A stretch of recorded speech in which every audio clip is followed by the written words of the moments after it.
Madame le secrétaire d'État auprès du Premier ministre chargé des relations avec les institutions, porte-parole du gouvernement, Mesdames et Messieurs les honorables députés, chers collègues, Mesdames et Messieurs, avant toute chose, permettez-moi de rendre grâce à Allah le Tout-Puissant qui nous accorde aujourd'hui la faveur de vivre ce moment solennel, l'ouverture de la session ordinaire unique de l'année parlementaire 2025-2026. Chaque session représente une étape importante dans la vie de notre institution. Elle nous offre l'opportunité de dresser le bilan du chemin parcouru, d'évaluer nos avancées et d'ouvrir de nouvelles perspectives à la lumière de notre idéal républicain, faire de l'Assemblée nationale une institution rigoureuse, moderne, transparente et résolument tournée vers le service du peuple sénégalais. Mesdames et Messieurs, honorables députés, chers collègues, à notre arrivée, nous avons trouvé une institution marquée de dysfonctionnements qui affectait sa crédibilité, mais aussi ses performances. Face à cette réalité, nous avons choisi d'agir avec méthode, rigueur et transparence.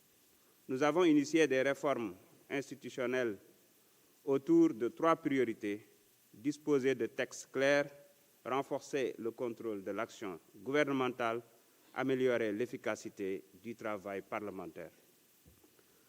La première étape fut une révision en profondeur de nos textes fondamentaux. Le règlement intérieur qui aujourd'hui impose désormais à chaque commission permanente de produire un plan de travail annuel évalué en plénière. Le règlement administratif et financier garantissant une exécution budgétaire conforme aux standards de bonne gouvernance. Le statut du personnel administratif pour une gestion plus rigoureuse, transparente et professionnelle. Dans le même esprit, nous avons mis en place une cellule de passation des marchés assurant la conformité au Code des marchés publics, un comité d'évaluation des politiques publiques concrétisant enfin une promesse constitutionnelle issue du référendum de 2016. Ce tournant historique marque l'entrée de notre Parlement dans l'ère de l'évaluation rigoureuse, méthodique et transparente des politiques publiques. Notre démarche de modernisation s'appuie sur une digitalisation active de nos procédures. Chaque député est désormais équipé pour un accès dématérialisé aux documents parlementaires. La communication est assurée pour un accès à l'information des populations. Un système ERP a été acquis pour une gestion intégrée des ressources humaines et financières. Notre Assemblée est entrée dans une nouvelle ère de rigueur, de transparence et de performance administrative. Conscient que la performance institutionnelle repose sur la compétence humaine, nous avons lancé un programme de formation pour les députés et le personnel administratif, dont le retraite parlementaire organisé en partenariat avec les Nations Unies, qui a permis de renforcer les capacités sur des thèmes essentiels tels que le budget, l'évaluation des politiques publiques, la cybersécurité, la diplomatie parlementaire et la gouvernance. Cette initiative sera désormais institutionnalisée car une assemblée forte se construit par la compétence, la discipline et l'ouverture. Mesdames et Messieurs, installée le 2 décembre 2024, la 15e législature a démontré sa vitalité et son engagement. 21 lois adoptées, 468 questions écrites adressées au gouvernement, 2 questions d'actualité débattues, une multiplication des missions de terrain des commissions, un taux moyen de présence de 85% en commission et 74% en séance plénière. 2 sessions extraordinaires convoquées à la demande du président de la République. Je salue ici le sens du devoir et la rigueur de tous les députés sans distinction d'appartenance politique. Notre diplomatie parlementaire a retrouvé tout son dynamisme. Le Sénégal est désormais plus présent dans les grandes enceintes régionales et internationales.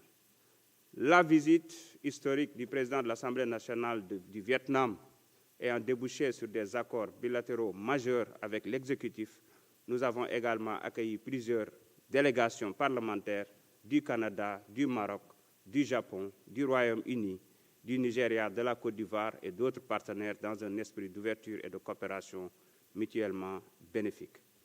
La session écoulée a été marquée par l'adoption de lois historiques témoignant de notre volonté de renforcer la gouvernance publique.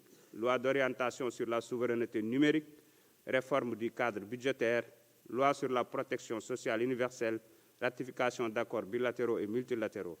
Mais surtout, 4 lois votées en août 2025 ont marqué un tournant majeur. Création de l'OFNAC, déclaration de patrimoine obligatoire, statut et protection des lanceurs d'alerte, accès à l'information publique. Ces réformes traduisent notre engagement collectif à lutter contre la corruption, à renforcer la transparence et à promouvoir une gouvernance éthique et responsable. Cette nouvelle session sera celle de la consolidation et de l'approfondissement des réformes. Nos priorités sont claires: lancement de la chaîne de télévision parlementaire, adoption du plan stratégique 2025-2029, élaboration de manuels de procédure administrative, financière et comptable, finalisation de la transformation numérique, renforcement du dialogue citoyen permanent. Nous poursuivrons l'évaluation des politiques publiques, la publication des comptes rendus budgétaires, ainsi que la réflexion des réformes constitutionnelles. Nous saluons la collaboration constructive du gouvernement sous l'autorité du Premier ministre Ousmane Sonko, à qui nous réaffirmons notre loyauté et notre engagement. Nous exprimons notre gratitude à son Excellence, le Président de la République, Bassirou Diomaye Faye, pour son attachement au renforcement des institutions et à l'équilibre des pouvoirs. Madame le secrétaire d'État, nous vous remercions pour votre disponibilité et formulons le vœu de voir la mise en place d'une plateforme électronique sécurisée pour fluidifier les échanges entre le Parlement et l'exécutif. En ce mois d'octobre rose, l'Assemblée nationale réaffirme son engagement dans la lutte contre le cancer du sein. Nous invitons chacun à sensibiliser, encourager le dépistage et soutenir les femmes qui se battent. Le dépistage précoce sauve des vies. Ensemble, poursuivons ce combat pour la vie, la dignité et la solidarité. Mesdames et Messieurs, honorables députés, faisons de cette session unique celle de la consolidation des acquis du dialogue, de l'innovation et de l'espoir démocratique. Je vous remercie de votre aimable attention.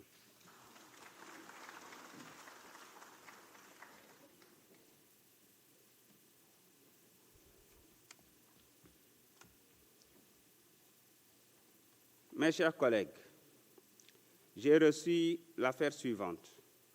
Projet de loi numéro 19/2025 portant loi de finances pour l'année 2026.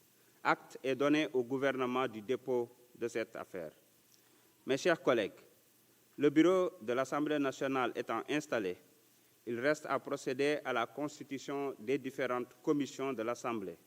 Je voudrais demander aux présidents des groupes parlementaires ainsi qu'aux non-inscrits de me soumettre avant la prochaine séance les listes des membres pressentis pour faire partie des différentes commissions en vue de leur ratification. Je rappelle que, conformément aux dispositions de l'article 36, alinéa 2 de notre règlement intérieur, les commissions permanentes comptent 35 membres chacune, à l'exception de la commission des finances et du contrôle budgétaire, qui inclut d'office les présidents des commissions permanentes. La commission de comptabilité et de contrôle et la commission des délégations comprennent chacune 20 membres. Mes chers collègues, l'ordre du jour étant épuisé, je propose à l'Assemblée de lever la séance et de reprendre nos travaux le vendredi 17 octobre 2025 à 10 h pour la ratification des listes des membres des différentes commissions.